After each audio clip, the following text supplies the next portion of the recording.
Die skrif waar Paulus praat in Korintiërs 2, ken almal. Dit is For Him Crucified se kern skrifgedeelte ook. Hy sê, want dis 1 Korintiërs 2 vers 2, hy sê, want ek het my voorgenem om niks anders om julle te weet nie as Jesus Christus en hom as gekruisigde. Nou, soos ons deur ons navorsing gaan, sal jy sien dat baie kerke sal nou storm en sê, ons moet iewers Jesus net verkondig. En ons moet hom net iewers in 'n skrif inwerk en hy moet deel van my konteks net wees, want iewers verstaan ons, sonder Christus gaan dinge nie altyd vir my gebeur nie. Nou dis 'n klag. Dis presies, ons is presies in die Griekse mitologie wanneer ons onsself daar bevind. Paulus begin 1 Korintiërs 2 soos 'n leerklip.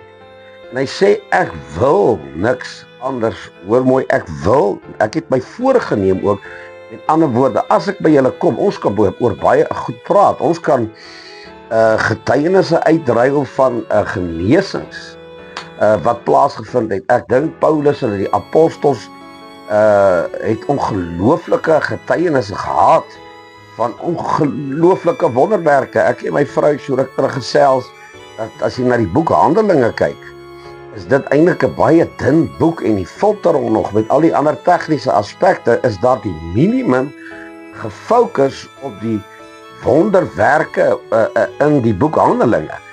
Dit was mense wat primêr hulle geestelike wêreld, hulle gees binne in hulle oopgemaak het. Hulle het onder sedasie uitgekom, hulle het onder die koma uitgekom, hulle het hulle gees wakker gemaak om te sê, ons gaan ons psigiese staat sekondêr skryf, want dis die self. Onthou die self, in die woord van God kan die self net so gevoer word, soos wat die een wat geestelik is ook gevoer word. En in die self kan ek om 'n braaivleisvuur sit, en ek kan oor Christus praat, en alles konnekteer wat oor die 5 sintuie gaan. Dit wil sê, hierdie persoon het Christus gekry, en dit het verander, of hierdie het gebeur, maar in Korintiërs 2, praat Paulus van 'n wêreld wat hy sukkel homself te beskryf. Dit is wanneer jou gees in ons noem dit 'n ruach met 'n die klein letter vooraan met ruach, die gees van God skakel, waar absolute informasiebronne na jou toe begin deurkom, wat ek nie eintlik vir jou kan sê wat God vir jou kan gee. 'n Wêreld wat ek nie net kan beskryf en 'n verduideliking gee en sê, dis wat met jou gaan gebeur as jy dit of dat, en jy gaan lees Korintiërs 2.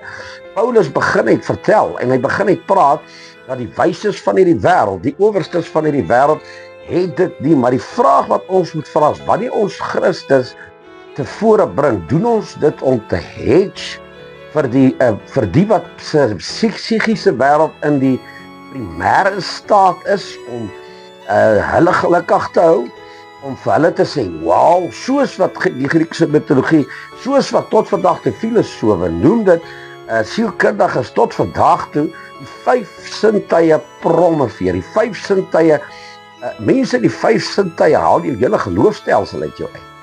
Daar's geen roem in geloof in 'n sintuiglike stelsel. Dit wil sê waar jou siege, as jou navorsing die siege is van die mens, as die primêre deel, lê jy in die 5 van die sintuiglike wêreld van die gees, dis die helm. En hoor mooi, jy mis God.